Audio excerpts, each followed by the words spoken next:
Hey guys, welcome back to my channel.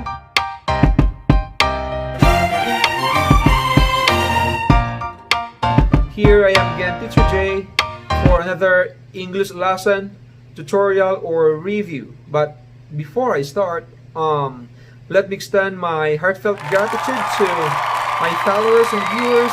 Thank you so much guys for watching and sharing my videos. And if you are new to my channel, please consider subscribing so you get updated with my future uploads. The verbs does, do, and did are equally significant with the other verbs in English, as they provide extra emphasis to the main verbs in the sentence.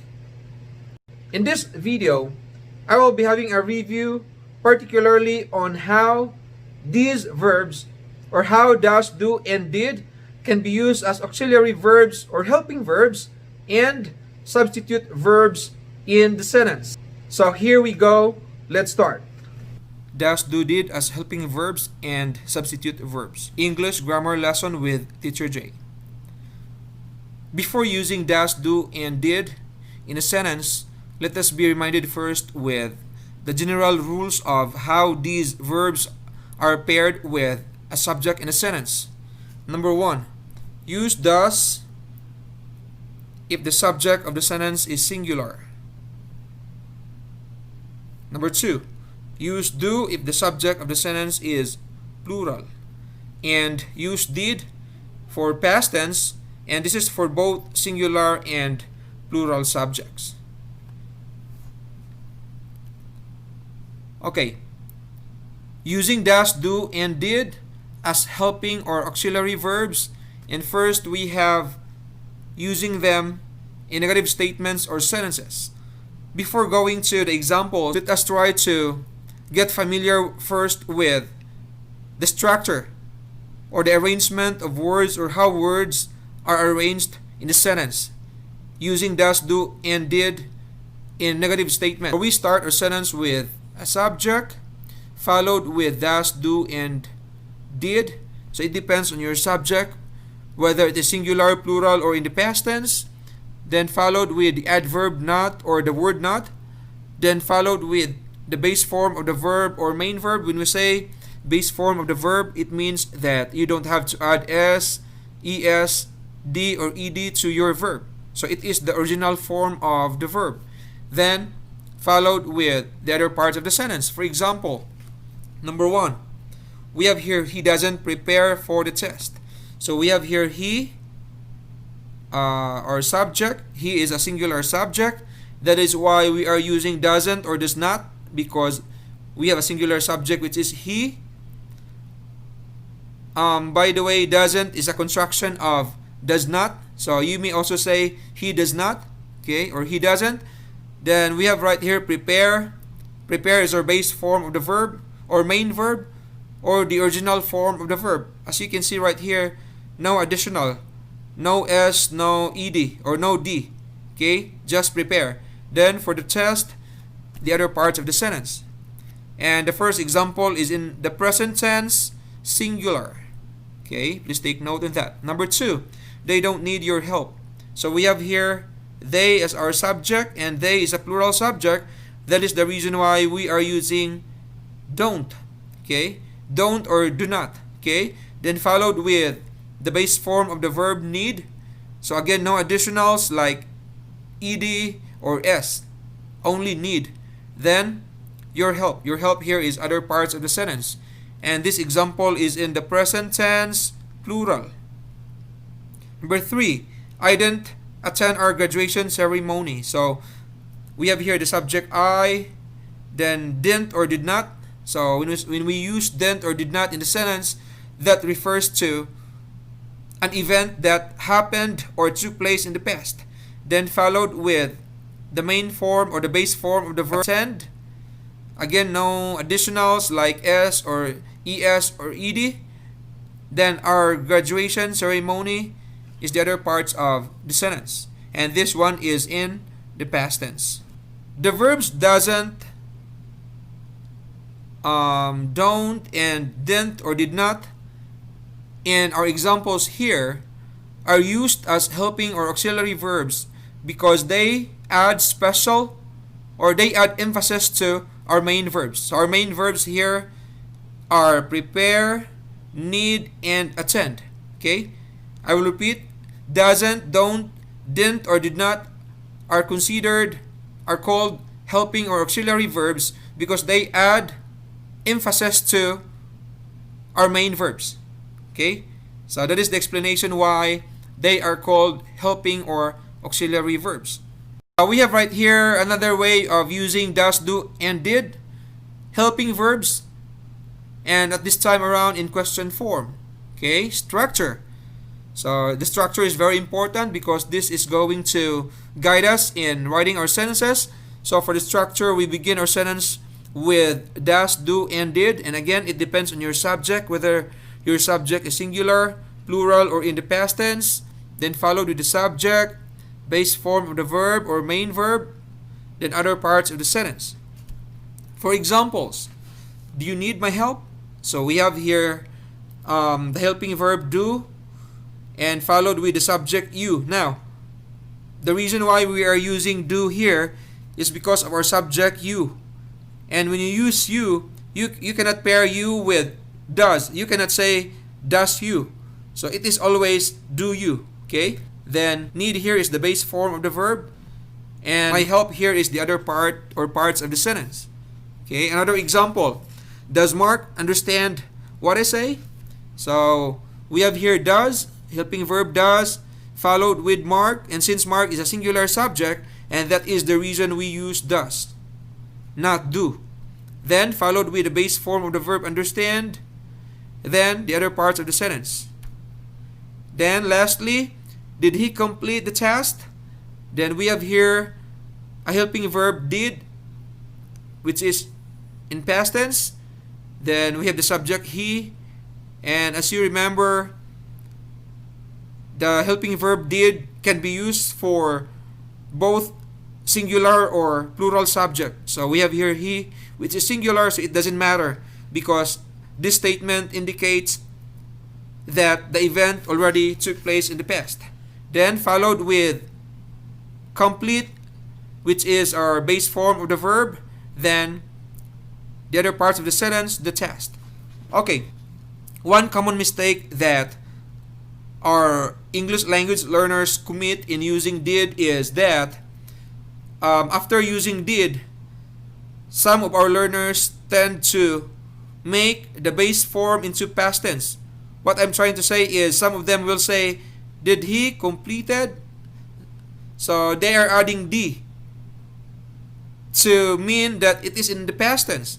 But please take note that because of our helping verb did here, that already signals or that already indicates that the event happened or took place in the past. So we have to stick to the rule. This one must be in the base form. So you don't have to add D here. Do not say, did he completed? But instead just say, did he complete the task? Another way of using does, do, and did as helping verbs or auxiliary verbs is in question form with interrogative pronouns. So what are examples of interrogative pronouns? These are the WH questions like who, what, whose, which, whom, why, then including how. Structure. Okay, the structure here is just the same with the previous structure. It's just that we start at this time around, we start the sentence with interrogative pronoun, then followed with does, do, or did, then subject, base form of the verb or main verb, then the other parts of the sentence. For examples, what do they make for their project? So we begin our sentence with what here, and again what is an interrogative pronoun, then followed with do, a helping verb do, then a subject they. So the reason why we are using do here is because we are having a plural subject which is they. Okay, we cannot say what does they make because does is only for singular. Then since we have they here, a plural subject, so we will say what do they make. So make here is the base form of the verb, then for their project, other parts of the sentence. Another example, what does your mother plan for our summer vacation? So we begin our sentence, our question here with what. And again, what is an interrogative pronoun. Then followed with a helping verb does. Then followed with our subject, your mother. So we are using does here because our subject is singular and that is your mother. Okay, what does your mother? You cannot say what do your mother because do is for plural subject. Okay, so what does your mother plan? So plan here is our or is the base form of the verb. Then for our summer vacation is the other part or parts of the sentence. Okay, and another way of using does, do, and did as helping verbs, and that is in emphatic form. When we say emphatic, it means showing or giving emphasis or expressing something clearly. Okay, what is the structure? We begin with a subject followed with does, do, or did, base form of the verb or main verb, then the other parts of the sentence. For example, I do like the students' presentation during the program. So we have right here a subject I followed with do. We cannot say I does like, but we only say I do like. So like here is our base form of the verb, then the student's presentation during the program, the other parts of the sentence. So this is how emphatic form looks like. Okay,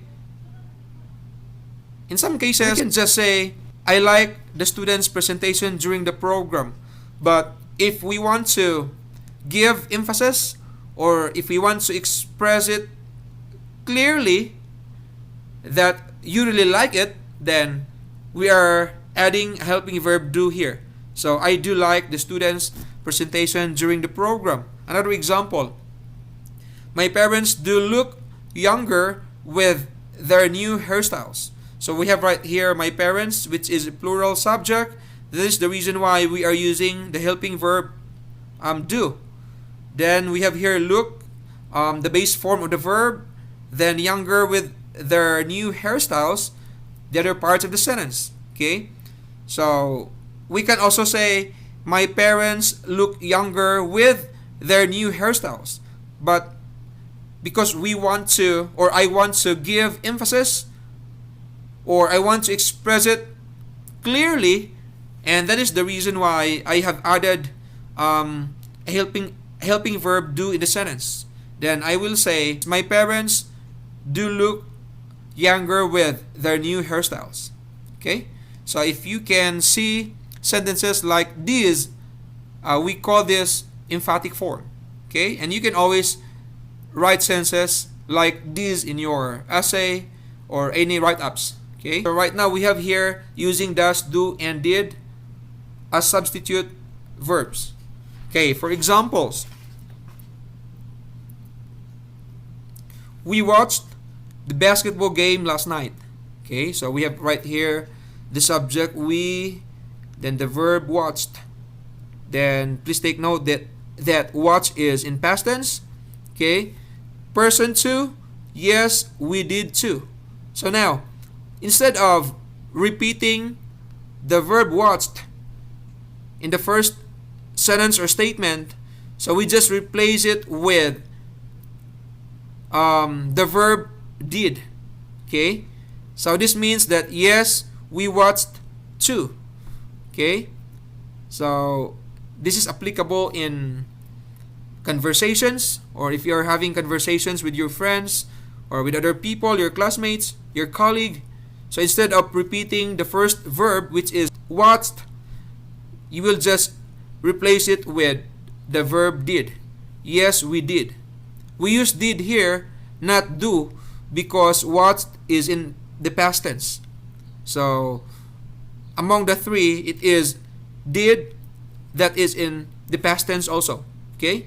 Again, the meaning is yes, we watched too. It's just that you or we do not repeat the first verb.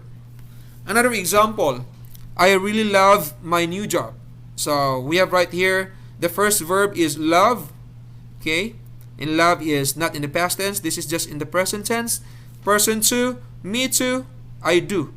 So instead of saying me too, I love my new job, so person 2 just said or simply said me too, I do. So the first verb, which is love here, is replaced with the verb do. Okay? So that means me too, I love my job. And that's also one way of using does, do, or did. Okay? They can substitute the verb or verbs in the sentence. Okay? Okay, so those are ways we can possibly use or utilize does, do, and did in the sentence. And the most important thing from this tutorial is we are being refreshed with the sentence structures. What word comes first, comes next, comes third or last, because those are going to guide us in writing our sentences. Thank you everyone. See you in my next video. Please don't forget to subscribe, like, and share.